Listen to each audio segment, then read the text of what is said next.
How you doing, Mr. DJ? Rocking in the 70s tonight, boy. There's quite a few videos I hope I can cut tonight, but I'm running late, so let me go ahead and get started.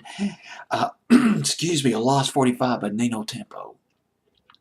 And the Fifth Avenue Sax, boy, the funky disco funk. Funky disco record, basically. An instrumental called Sister James on Billboard's Hot 100, outsourcing Billboard's Hot 100. Let's go to it right now. It's 1973. Billboard's Hot 100 of October 20th, 1973. For perspective, top 5 hits from that week. Perspective, Midnight Train to Georgia at number 5, up from number 8. Let's Get It On by Marvin Gaye at number 4. Ramblin' Man by the Allman Brothers Band, one of their biggest pop hits, at number 3, down from number 2. Half Breed by Cher, produced by Snuff Garrett. Snuff Garrett, who produced all those hit records by Gary Lewis and the Playboys back in the 60s. He produced that record by Cher. That's at number 2, down from number 1. And number 1, well, Angie by the Rolling Stones. Now let's go all the way down to song number 51. Love this record. It's a jam fest. You would never guess it was Nino Tempo, though. I think I lost my place. Take that back. Number 50, bear with me, folks, I'm losing it. Number 55, up from 61, Sister James by Nino Tempo and Fifth Avenue Sax. Nino Tempo, it's hard to associate Nino Tempo with disco, with soul, with funk.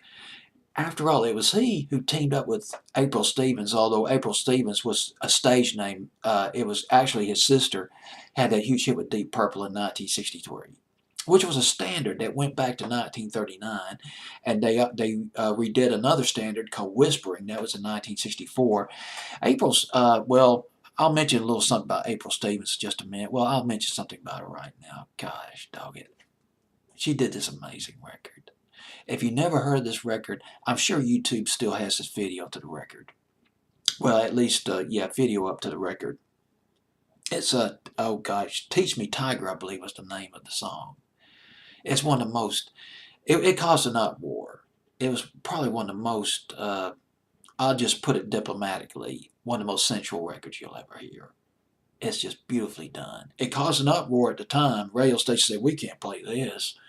Ooh, getting risque, getting a little too risque here. We can't play that. Man, it's 1959. We can't do that. It peaked at number 86, but give it a listen to. It's a lovely record in its own way. Teach Me Tiger, April Stevens back in 1959. Well, let's go back to Nino Tempo. Nino Tempo, he teamed up with the Fifth Avenue Sax. In 1973, they released this record, Sister James, in 1973. And guess who produced this record? It was written and arranged and produced by Jeff Berry. Jeff Berry, another throwback to the early 60s, as he co-wrote with El Greenwich. He co-wrote the Wah Diddy Diddy, co-wrote Do The Run Run, Chapel of Love, and oh gosh, one of the most scintillating girl group classics, 1963, Danny Kiss Me. He co-wrote that with Al Greenwich. Also produced all those hit records by Andy Kim back in the late 60s. Also co-wrote a lot of the Archies classics like Sugar Sugar and Jingle Jangle with Andy Kim in the late 60s, early 70s. Jeff Berry, who just had a lot to do with this record. A lot to do with it. I tell you what, Nino Tempo was a child prodigy of sorts. This guy could play. He learned how to play the tenor saxophone and clarinet when he was very young. He was playing on television. He was appearing on television with Benny Goodman when he was 7 years old.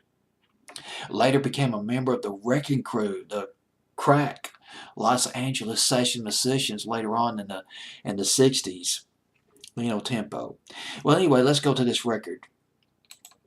This is it's so different in style from Deep Purple, but here it is, very versatile person. Nino Tempo and Fifth Avenue Sax with Sister James at number 55. It peaked at 53, but it was on Billboard's Hot 100 for 8 weeks.